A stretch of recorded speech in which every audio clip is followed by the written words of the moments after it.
तो हम लेकर आ गए हैं डे 3 का वीडियो, जो कि हम द्वारका के बाद वेरावल आ गए हैं। तो सबसे पहले सोमनाथ जी के दर्शन करने से पहले यहाँ संगम में नहाया जाता है। यहाँ पे 3 नदियों का संगम, जो तीनों मिलके अरब सागर में मिलती है। तो चलिए हमारे साथ बने रहिए। मेरा नाम अमृताशा रंजन है। Welcome to my video. हम लेके आए हैं आपको सोमनाथ में। तो आज डे 3 हम लोग सोमनाथ का दर्शन करेंगे। तो चलिए मेरे साथ। अभी मैं सोमनाथ आई हुई हूँ और सोमनाथ आकर के सोमनाथ से 1 किलोमीटर दूर संगम है, त्रिवेणी संगम। यहाँ पे 3 नदियों का मिलन है।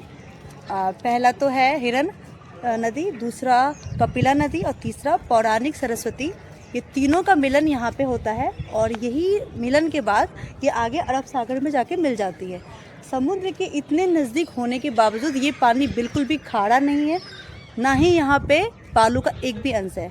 हम लोग सारे लोग यहाँ पे नहा लिए हैं और आज पूर्णिमा है और पूर्णिमा के दिन हम लोग सोमनाथ जी का दर्शन करेंगे। और एकादशी में हम लोग दर्शन किए थे द्वारकाधीश का। बहुत ही अच्छा शुभ मुहूर्त हम लोग का बना है यहाँ पे आज पूर्णिमा के दिन दर्शन करने का, संगम में नहाने का। तो हर हर महादेव बोल के हम लोग अपनी यात्रा को शुरू करेंगे। जय भोलेनाथ। ये उर्वी है त्रिवेणी घाट पे। ये सारे पक्षी उड़ रहे हैं यहाँ से, ठीक है। ये सूर्य भगवान उधर से उड़ रहे हैं और ये मंदिर है और इधर पूरा यहाँ से वहाँ तक घाट है। ये है मेरी उर्वी बेटी और ये मेरा कुक्कू बेटा, ठीक है। नहीं पहचानते उसको हम। हंसी मजाक के बाद फिर हम लोग पहुँच गए सोमनाथ मंदिर। वहाँ पे भी मोबाइल ले जाना मना था, क्योंकि पहले मतलब वहाँ पे 2 सोमनाथ मंदिर है, एक पुराना और एक नया। एक तरह से कॉरिडोर कह सकते हैं आप।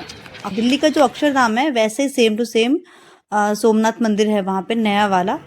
और जो पुराना वाला है वो भी 2-3 बार टूट चुका है, लेकिन अभी बना है वो, और उसमें जो मूर्ति रखी हैं वो पुरानी वाली हैं। तो यहाँ पे भी हमने पूजा किया। ये जो मंदिर दिख रही है ये पुरानी वाली है।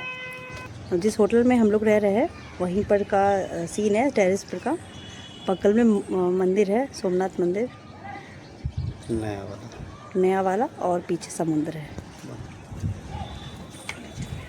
और यहाँ पे मेरा बेटा आया है। पौराणिक कथाओं के अनुसार चंद्रमा, जिसको कि सोम भी कहा जाता है, ने दक्ष प्रजापति की 27 कन्याओं से विवाह किया, लेकिन वे रोहिणी से अत्यधिक प्रेम करने लगे, जिससे क्रोधित होकर दक्ष ने चंद्रमा को क्षय होने का श्राप दे दिया। उसके बाद श्राप से दुखी होकर भगवान शिव की तपस्या की। शिव प्रसन्न हुए और उन्होंने सोम को, यानी कि चंद्रमा को, श्राप से मुक्ति दिलाई। उसके बाद ही वहाँ पर ज्योतिर्लिंग का निर्माण हुआ। वैसे तो सोमनाथ में ज़्यादा घूमने का कुछ ऐसा है नहीं, लेकिन जो भी चीज़ है घूमने का वो बहुत ही इम्पॉर्टेंट है। तो सबसे पहले तो सोमनाथ मंदिर, मैंने पुराने वाले मंदिर में सुबह सुबह हम लोगों ने पूजा किया और बाकायदा हम लोगों ने जल भी चढ़ाया वहाँ पे, शिवलिंग को टच भी किया, क्योंकि नागेश्वर ज्योतिर्लिंग में हम लोगों को टच करने के लिए नहीं मिला था और बहुत सारे ज्योतिर्लिंग में टच करने का नहीं होता है, लेकिन यहाँ पे हम लोगों को पुराने मंदिर में टच करने को मिला। नया जो मंदिर है वहाँ पे एक कह सकते हैं कि एक कॉरिडोर जैसा है, वहाँ पे भी टच करने को नहीं मिला। वो वहाँ पे मोबाइल भी अलाउ नहीं था, बिल्कुल नहीं था, तो हम लोग बाहर ही रहे। उसके बाद फिर हम लोग दर्शन करके गए। सबसे पहले तो सूर्य मंदिर गए, जहाँ पे शनि भगवान और सूर्य भगवान का एक साथ मूर्ति है और एक ही अखंड दीप जल रही है। वहाँ पे बहुत सारा चीज है, जिसमें कि पांडवों की जो कुल देवी है हिंगलाज माता, उनकी गुफा है। नीचे तालाब एक सूर्य कुंड है जैसा कुछ बना है, और वैसा मतलब ये सूर्य कुंड है। यहाँ पे मतलब दिन के 3 पहर यहाँ पे धूप रहती है, तो इसके दर्शन। बहुत गंदा था नीचे, पता नहीं साफ होता है कि नहीं होता है, कहाँ से ये पानी आती है किसी को पता नहीं है। तो हम भी नीचे गए, बट पानी को छूने का ना मुझे हिम्मत नहीं किया, मैं पानी को नहीं छू सकी। गंदगी भी था और डर भी लग रहा था कहीं दस से कुछ आए नहीं, तो फिर मैं नीचे जाके फिर ऊपर आ गई। इस सूर्य कुंड को पांडवों ने बनाया था और इस सूर्य कुंड के सामने में सूर्य जी का मंदिर है। हर जगह सूर्य जी का मंदिर नहीं होता है, लेकिन यहाँ पर है। और पूरे भारत में एक ऐसा यही जगह है जहाँ पे सूर्य देव के साथ साथ शनि देव विराजमान है। और दोनों की पूजा अर्चना यहाँ की जाती है। और इस कुंड के सामने में ही सूर्यदेव और शनिदेव की बहुत ही अद्भुत प्रतिमा रखी हैं साथ साथ। और दोनों का ही दोनों के नाम पे एक ही अखंड दीप जल रही है। पांडवों ने यहाँ पे उन लोगों को मतलब स्थापित किया था। दूसरा यहाँ पे एक और चीज़ है, सिद्धनाथ भोलेनाथ का शिवलिंग भी है जो कि अंधेरी गुफा में रखा है। और वहाँ काली जी की भी प्रतिमा है।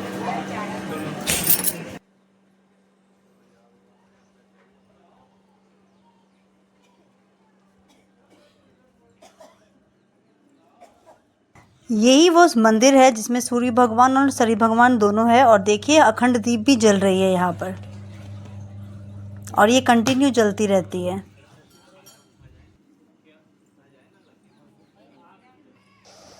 उसके साथ साथ एक गुफा है जहाँ पे पांचों भाई बैठ करके तपस्या किया करते थे अपने कुल देवी हिंगलाज माता का।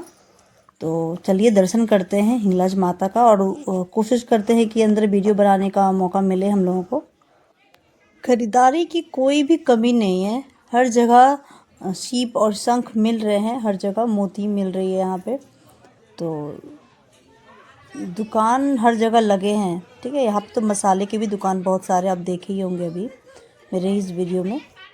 अब देखिए यहाँ पे मैं भी लाइन लग गई हूँ। मेरे हस्बैंड डर से नहीं गए क्योंकि वो बहुत संकीर्ण गुफा है, और मेरी बेटी भी नहीं गई क्योंकि वो डर लगा है कि उसको कैसे तुम संभालोगी। मैं और मेरा बेटा तो चला गया। फिर यही रास्ते में सबसे पहले सिद्धनाथ मंदिर हो गए, शिवलिंग का दर्शन करेंगे हम लोग, उसके बाद ही जाएंगे हिंगलाज माता का दर्शन करने।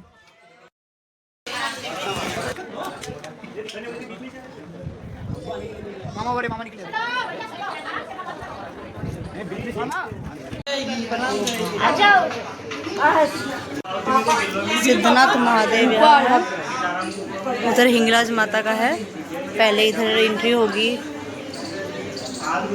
फिर उधर एंट्री होगी।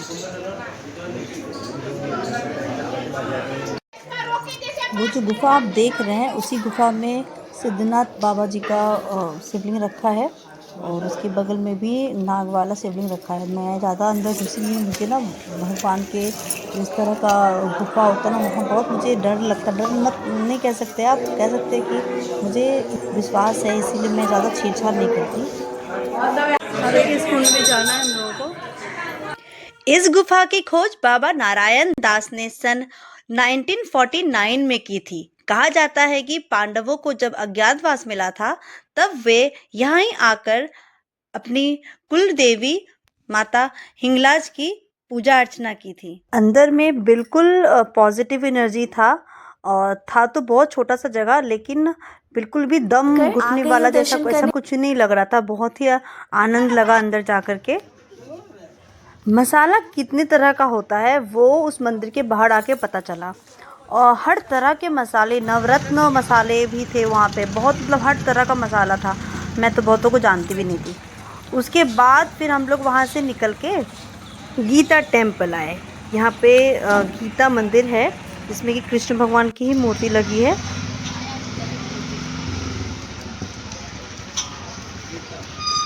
ये है गीता मंदिर, और इस गीता मंदिर के बाद ये पूरा गोलोक धाम कहलाता है।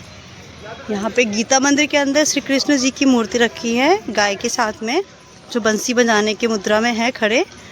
और यहाँ पे बलराम जी, कहा जाता है कि यहाँ पे बलराम जी का देह त्याग हुआ था, वहाँ पे उनकी चरण पादुका हैं। बलदेव जी की गुफा है, यहाँ चरण पादुका है उनकी, और यहाँ पे उनकी मूर्ति है, प्रतिमा है। ये गुफा है। ये है विष्णु भगवान लक्ष्मी जी का मंदिर, लक्ष्मी नारायण मंदिर है। यहाँ पे विष्णु भगवान है और लक्ष्मी जी साथ साथ में।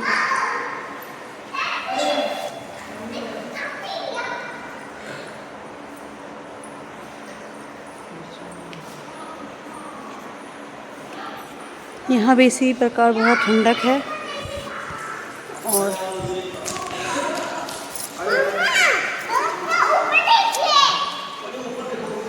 ऊपर में कृष्ण भगवान की जितनी लीलाएं हैं और जितने रूप हैं उन सबको प्रतिमा युक्त तस्वीर में बना ढाल दिया गया है। और ऊपर ब्रह्मांड है, ये सारे ग्रहों को भी सुसज्जित किया गया है उसके ऊपर पे।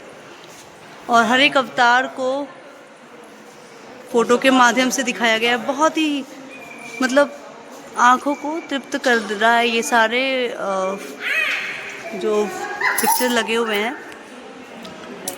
ये ब्रह्मांड का जो पिक्चर लगा है सूर्य के साथ में सारी ग्रहों का, वो भी बहुत ही मनमोहक लग रहा है। और सामने में विष्णु भगवान है लक्ष्मी माता के साथ। ये तो अत्यंत ही भाव विभोर करने वाला प्रतिमा है। अब इसके साथ ज़्यादा लेट ना करते हुए हम चलते हैं दूसरे मंदिर की ओर।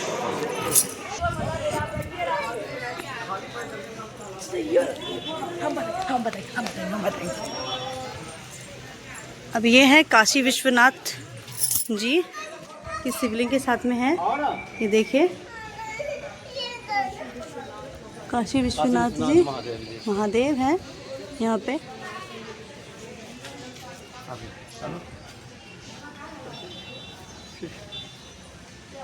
बहुत ही मनमोहक दृश्य है। और यहाँ नीम का पेड़ है, पीपल का पेड़ है और बरगद का पेड़, तीनों एक लाइन में है।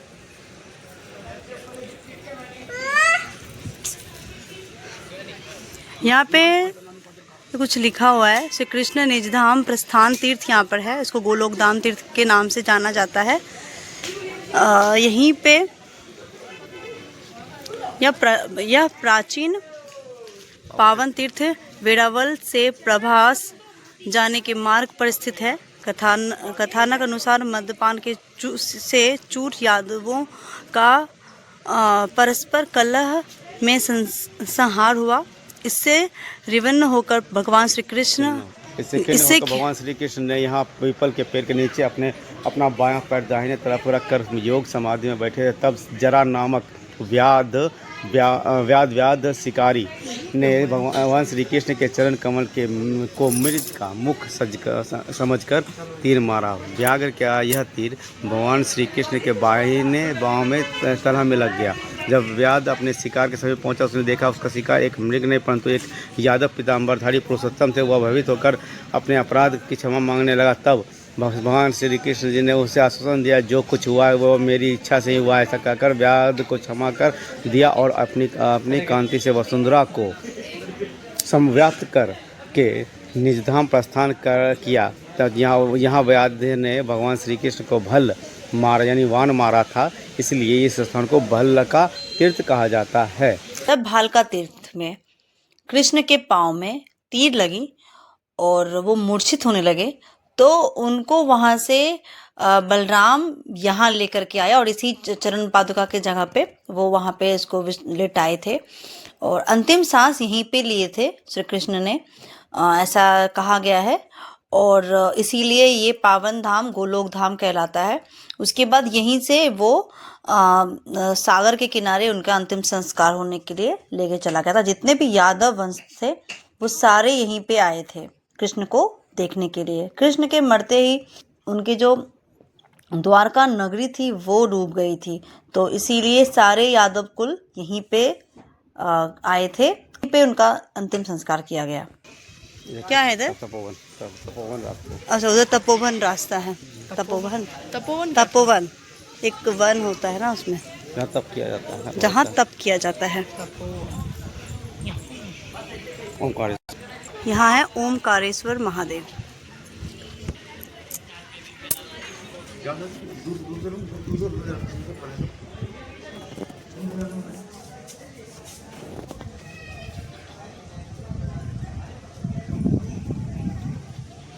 ओमकारेश्वर मंदिर। अच्छा, धीरे मुँह दिखाओ।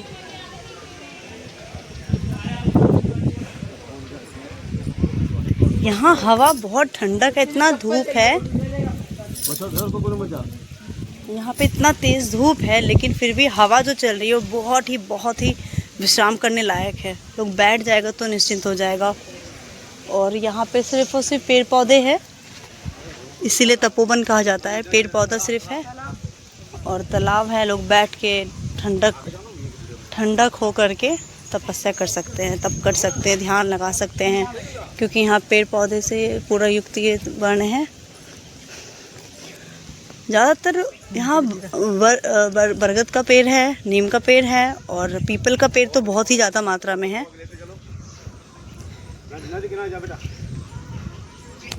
सामने यहाँ पे क्रीड़ा कर रहा है एक लड़का यहाँ पे। इसका नाम भी कृष्णा ही है। इसका नाम भी कृष्णा है। ये देखिए इतने सारे बरगद के पेड़ आप लोगों को दिखाए, फिर भी यहाँ पे छोटे छोटे मात्रा में बरगद का पेड़ है, नीम का भी पेड़, पीपल का पेड़ है। और नदी इतना शांत और सुंदर से बह रहा है। बाहर इतना तेज धूप है लेकिन यहाँ पे थोड़ा सा भी धूप का अनुभव नहीं हो रहा है। आगे चलो, आगे हो जाओ।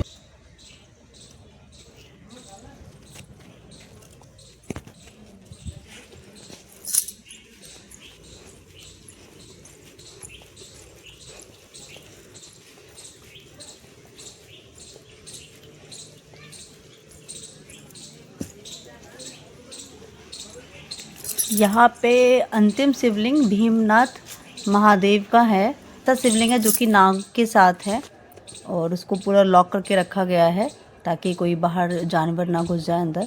हम लोग सिर्फ दर्शन कर रहे थे और उसके ही सामने में एक साधु बाबा जो थे वो ध्यान में थे, मंत्र कोई पढ़ रहे होंगे और बिल्कुल भी इधर उधर देख नहीं रहे थे। बट जब हम लोगों ने दान दिया तो उन्होंने हम लोगों को आशीर्वाद दिया। मामा भैगना के मस्ती करने के बाद फिर थोड़ी देर बैठने के बाद हम लोग वहाँ से प्रस्थान करें, क्योंकि हम लोगों को जाना था वहाँ से भालका मंदिर, जहाँ पे कृष्ण जी को बाण लगी थी पीपल के पेड़ के नीचे। तो वहाँ से हम लोग संगम है। ओके, त्रिवेणी संगम, इसमें हिरण, कपिला और पौराणिक सरस्वती का मिलन हुआ है और तीनों नदियाँ फिर अरब सागर में मिल जाती हैं। हस्बैंड मेरा टेस्ट ले रहे थे कि हमको याद है कि नहीं कि कौन कौन सी नदियाँ मिलती है और कहाँ मिलती है। तो ये सब हल्ला करते हुए हम लोग गाड़ी से जा रहे थे और जाते जाते ही पहुंच गए हम लोग भालका तीर्थ की ओर, वहीं कृष्ण जी के दर्शन करने के लिए। वहाँ पे सत्यनारायण कथा हो रही थी, हाँ, जिसमें कि हम लोगों को प्रसाद नहीं मिला क्योंकि चल रही थी पूजा। फिर भी हम लोग वहाँ पे घूमे, थोड़ी देर बैठे, फिर वहाँ से हम लोग गए। चलिए आप भी हमारे साथ दर्शन कीजिए। यही वो स्थान है जहाँ पे श्री कृष्ण जी को पाँव में तीर लगा था और हम लोग वहाँ जो गए थे वहाँ पे गोलोक धाम में कृष्ण जी का मतलब अंतिम सांस लिए थे।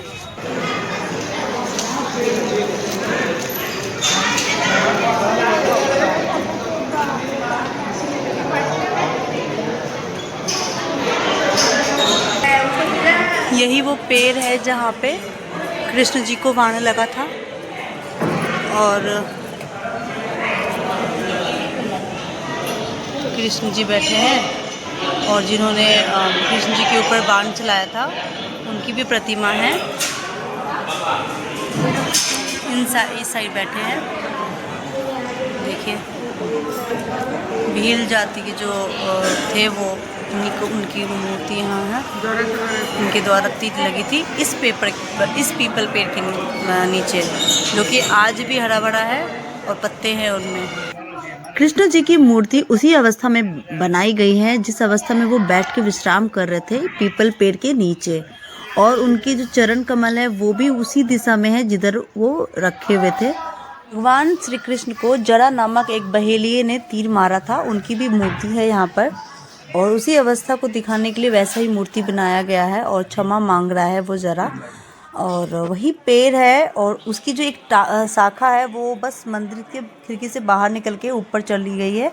बाकी के पेड़ यहाँ है। वो बताइए 5000 साल पुराना ये पीपल का पेड़ है, आज भी हरा भरा है। मंदिर का जो प्रांगण था वो बहुत ही अच्छा था और वहाँ पे बहुत अच्छी अच्छी नक्काशियाँ की हुई थी। हम लोगों ने वहाँ फ़ोटोज़ लिए और वहीं बैठ गए हम लोग। नीचे में बहुत लोग बैठ के कोई जप कर रहा था, कोई भजन कर रहा था, तो हम लोग ग्रुप में बैठ के ज़ोर ज़ोर से हम लोग भजन करने लगे। श्री कृष्ण गोविंद हरे मुरारी, हे नाथ नारायण वासुदेवा। तो हमारे साथ कुछ लोग भी फिर बैठ करके भजन करने लगे। तो फिर मैंने मोबाइल बंद करके अच्छे से पहले भजन किया, क्योंकि फिर बार बार आना होता नहीं है यहाँ पे।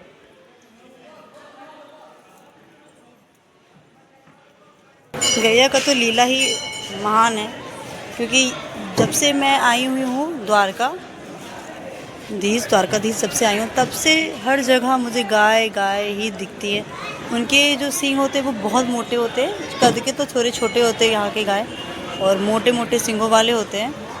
और मतलब सिर्फ खाने के लिए आपके पास आएंगे और बिल्कुल भी आपको तंग नहीं करेंगे। ये मंदिर है उनका। फर्श तो जैसे मानो ठंडा है एकदम, बहुत ज़्यादा ठंडा, बैठने का मन करता है ठंडे ठंडे, क्योंकि बाहर बहुत धूप है।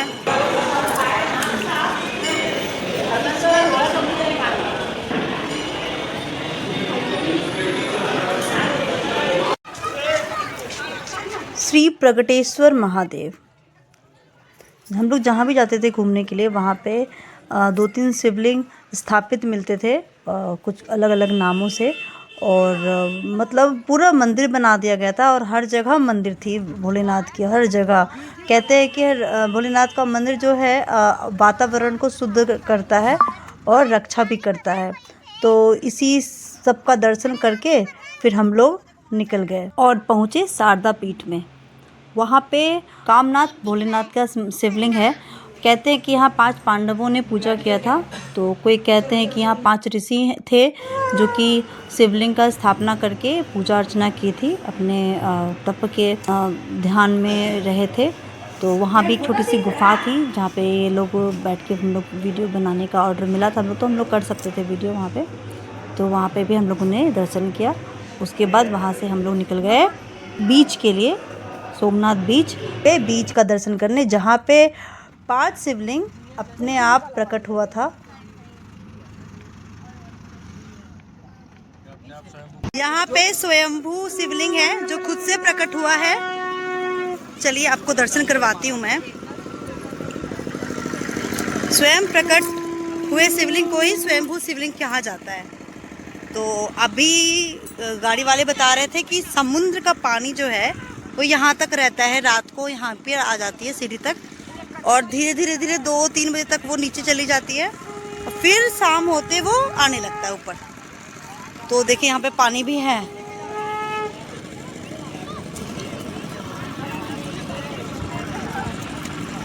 धीरे धीरे चलना है, और जाते जाते ना थोड़ा सा देखिए मछली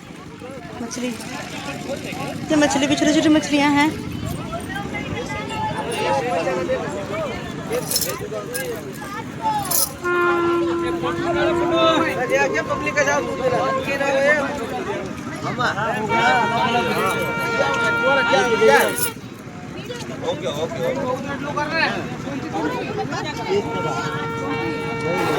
एक यहाँ है शिवलिंग, एक यहाँ है।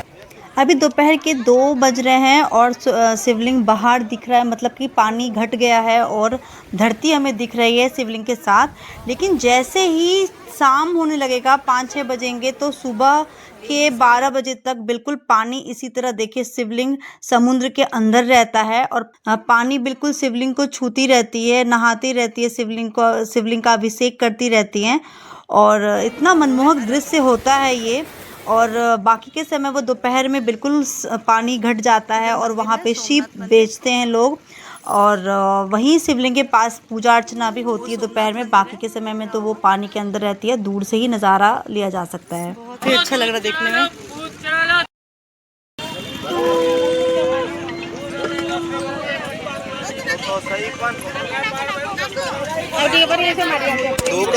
आपको जितना भी यहाँ पे शिप दिख रहा है सब ओरिजिनल है, और सबके अंदर जो है मोती है, वो सबूत के तौर पे उन्होंने मुझे दिखाया भी मोती।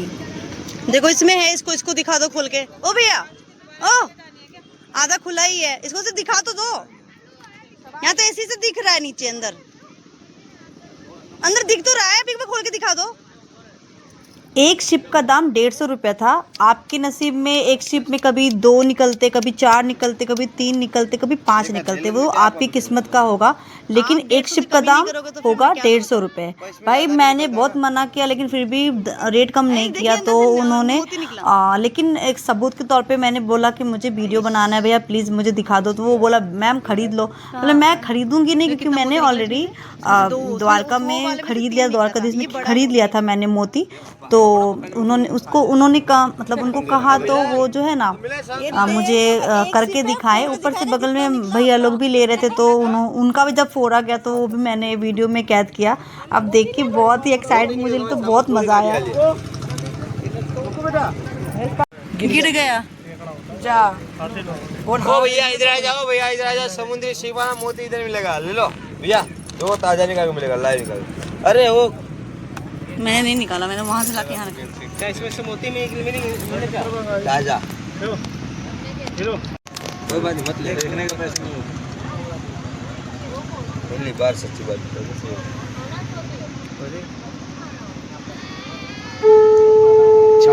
तीनों निकला, 4 निकला। अरे इस बार 4 निकला। उसमें कितना? 2 निकला, इसमें 4। पहला बार 3, दूसरा 2, इस बार 4।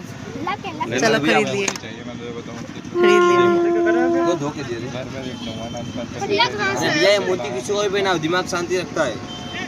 हाँ, चंद्र का चांदी की अंगूठी में पहनते वही वाला मोती रहता है। यार कितना गंदा हो गया, कैसे मजा आया, वो नहीं छूती इसलिए। ए वो जिंदा है ना अंदर, वो पानी बाहर चल। तो हम लोग वहाँ से निकल गए, 4 बज रहा था। तो हम लोगों को शाम में 6 बजे सोमनाथ की नई वाली मंदिर में आरती होती, दीप ज्योति होती वहाँ पे, और लाइटिंग शो भी होती, जैसे अक्षरधाम में होती है वैसे ही सब कुछ होती है। तो हम लोग को वहाँ देखना था, लेकिन वहाँ मोबाइल बिल्कुल अलाउड नहीं था, तो मोबाइल हम लोगों ने रूम पे ही छोड़ दिया था। उसके बाद फिर हम लोग वहाँ गए और वहाँ पे भी दर्शन किया, दूर से ही दर्शन करने को मिला हम लोगों को। बहुत अच्छा सीन लग रहा था, मैं फ़ोटो डाल दे रही हूँ बस सबूत के तौर पे कि मैंने वही दर्शन किया था। उसके बाद हम लोग रूम में आराम किए और सुबह हम लोग 7 बजे निकल गए, क्योंकि 8 बजे हम लोगों को राजकोट के लिए बस लेना था। बस हम लोग का बुक था, ऑनलाइन बुक कर लिया था हम लोगों ने बस। तो फिर बस में बैठ करके हम लोग राजकोट गए, जो कि हम लोगों को 1:30 बजे, 1:45 बजे पहुंचाया। 2:30 बजे हमारी ट्रेन थी वहाँ से दिल्ली के लिए। फिर हम लोग वहाँ से दिल्ली के लिए ट्रेन पकड़ लिए और हमारा 3 दिन का ट्रिप अच्छे से कंप्लीट हुआ। हम लोगों का तीसरा धाम बिल्कुल कंप्लीट हुआ। अब चौथे धाम है हमारा जगन्नाथ जी। तो जगन्नाथ जी का दर्शन हम लोग करेंगे, उसके अभी वीडियो हमारा बहुत जल्द ही आ जाएगा, क्योंकि अभी हम लोग गए नहीं हैं, आएंगे तो फिर वहाँ का भी वीडियो डालेंगे।